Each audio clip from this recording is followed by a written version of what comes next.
इस वीडियो में हम लोग पढ़ेंगे फॉर लूप। तो जैसा कि पिछले लेक्चर में हम लोगों ने देखा था while loop, do while, while और डू वाइल में क्या डिफरेंस है, कैसे उनके सिंटेक्स को हम लोगों ने लिखा था। तो तीनों लूप में while, do while, for loop में सरलता से हम लोग फॉर लूप को समझ सकते हैं। तो जो सिंटेक्स होगा वो उसी चारों पार्ट से, जो लूप के पार्ट हैं, तो वो चारों पार्ट का इस्तेमाल करते हुए हम लोग लूप का सिंटेक्स लिखेंगे। जैसे फॉर लूप और लूप सिंटेक्स फॉर इनिशियलाइज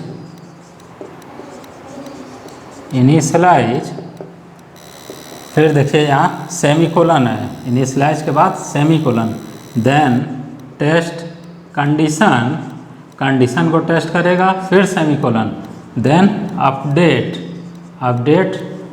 जो इंक्रीमेंट भी हो सकता है और डिक्रीमेंट, और इसके अंदर यहाँ कंडीशन टेस्ट करके अंदर आ जाएगा, और बॉडी ऑफ द लूप जो स्टेटमेंट इसके अंदर होगा रन कराना है, एग्जीक्यूट कराना है। तो देखिए चार पार्ट है, 1 2 3 4। तो इनिशियलाइज, सबसे पहले इनिशियलाइज करेंगे, इनिशियलाइज करने के बाद कंडीशन को टेस्ट करेंगे। कंडीशन अगर ट्रू हुआ तो बॉडी एग्जीक्यूट करेगा, जो भी काम करना होगा, फिर इसके बाद जाएगा अपडेट करेगा, अपडेट करने के बाद फिर कंडीशन को टेस्ट करेगा, फिर अगर ट्रू है तो अंदर आके एग्जीक्यूट करेगा बॉडी को, फिर से वापस जाएगा, अपडेट करेगा। इस तरह से ये चलता रहेगा जब तक कंडीशन हमारा ट्रू होगा। तो अब देखिए इसी का फ्लो चार्ट हम लोग देख लेते हैं कि फ्लो चार्ट किस तरह से काम करेगा। तो यहाँ सपोज हम लोग स्टार्ट कर देंगे, पहले इनिशियलाइज और इनिशियलाइज करने के बाद यहाँ देखिए उसके पहले ये स्टार्ट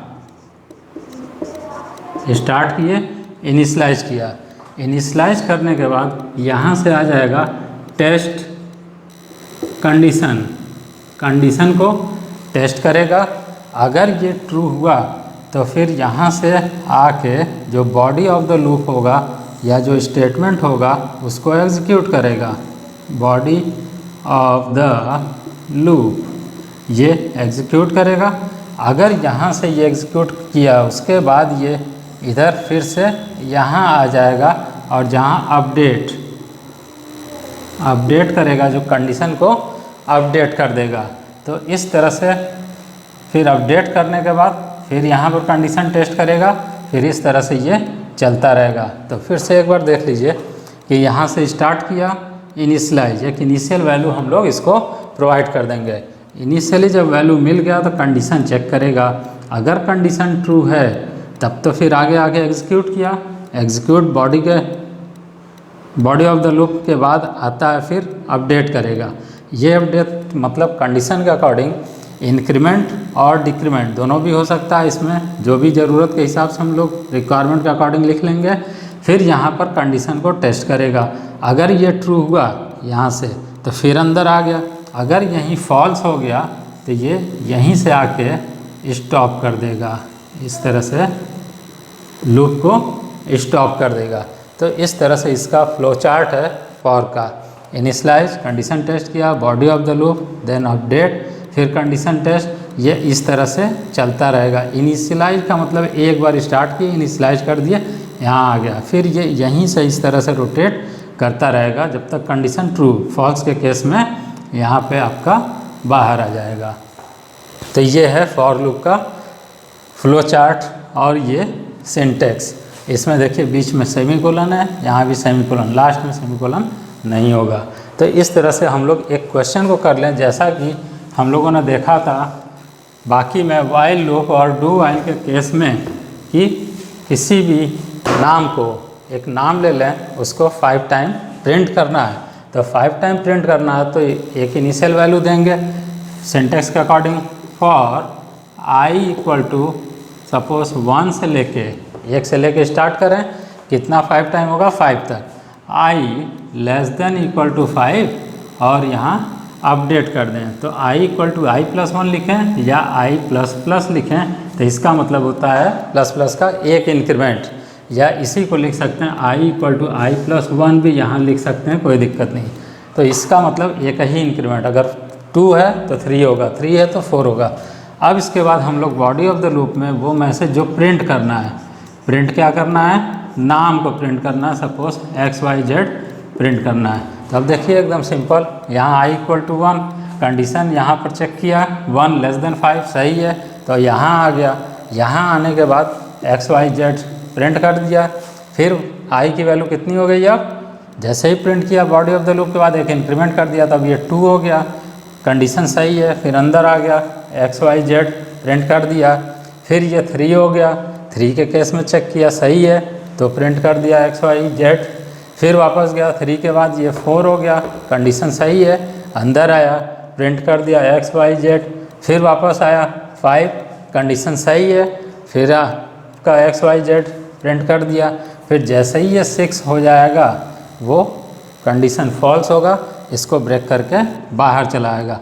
अब इसी को जो प्रोग्राम हम लोग लिख रहे हैं यहाँ आई का इस्तेमाल किए हैं, तो इंट लिख दिया जाए आई, और आई लिखने के बाद यहीं से void main प्रोग्राम स्टार्ट होगा।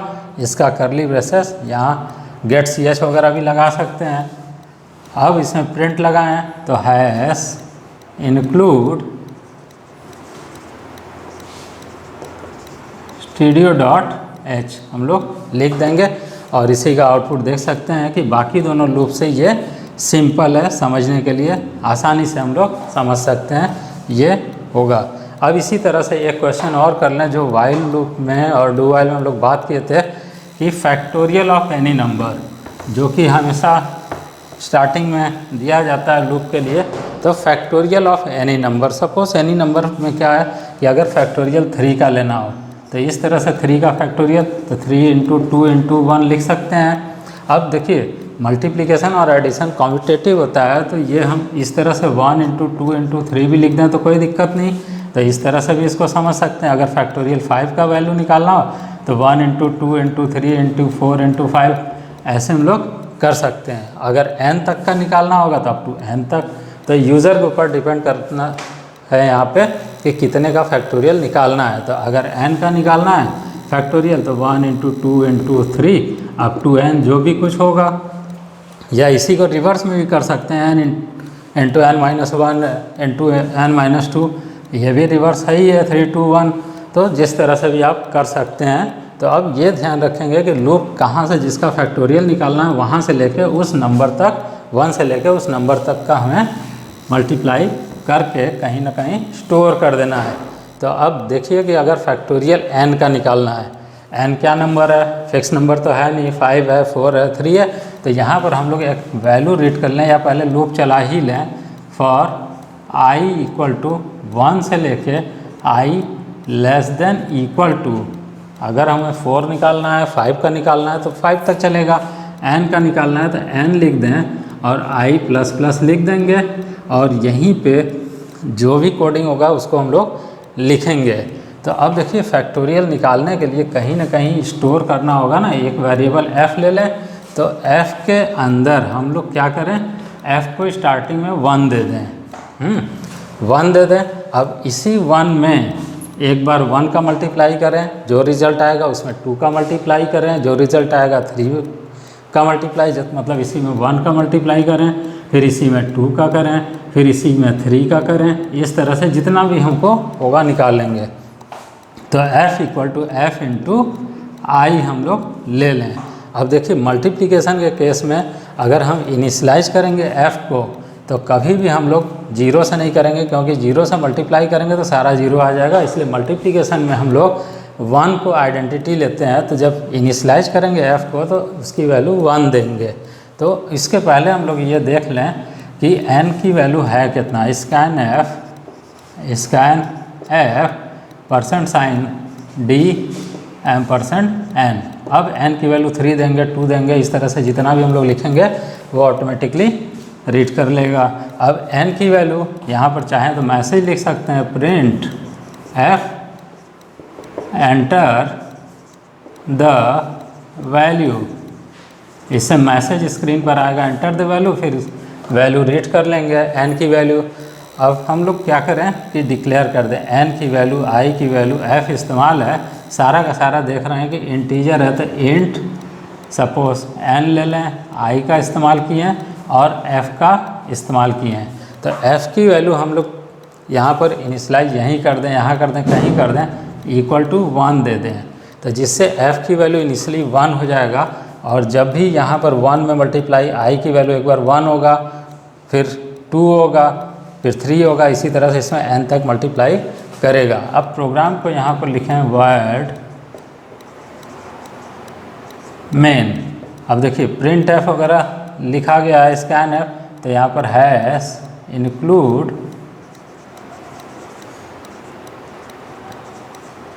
studio.h। तो इस तरह से हम लोगों ने ये लिख लिया। अब देखिए इसका हम लोग यहाँ पे देख लेते हैं, फिर से इसको ट्रेस कर लें कि यहाँ पर प्रोग्राम ये यहाँ n जनरेट हो गया, फिर i और f हो गया। तो यहाँ आ गए, एंटर दी वैल्यू स्क्रीन पर आएगा।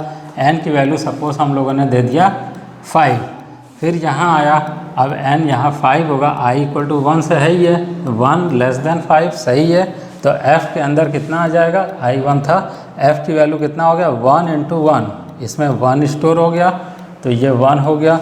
अब यहाँ से वापस गया, 2 हो गया, कंडीशन सही है, अंदर आया तो f में 1 है इंटू 2, तो ये कितना हो गया 1 इंटू 2, 2 हो गया।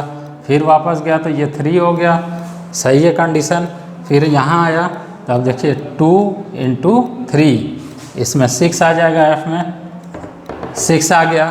फिर यहाँ से आया, यहाँ से आया वापस तो ये 4 आ गया, कंडीशन ट्रू है। तो यहाँ पर देखिए 6 इंटू 4 24, 6 4 जा 24, यहाँ 24 आ गया, इसके अंदर अब 24 आ गया।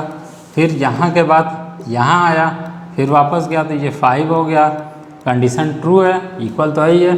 5 के बाद यहाँ पर कितना आ गया 24 इंटू 5, 24 इंटू 5, ये आ जाएगा 120।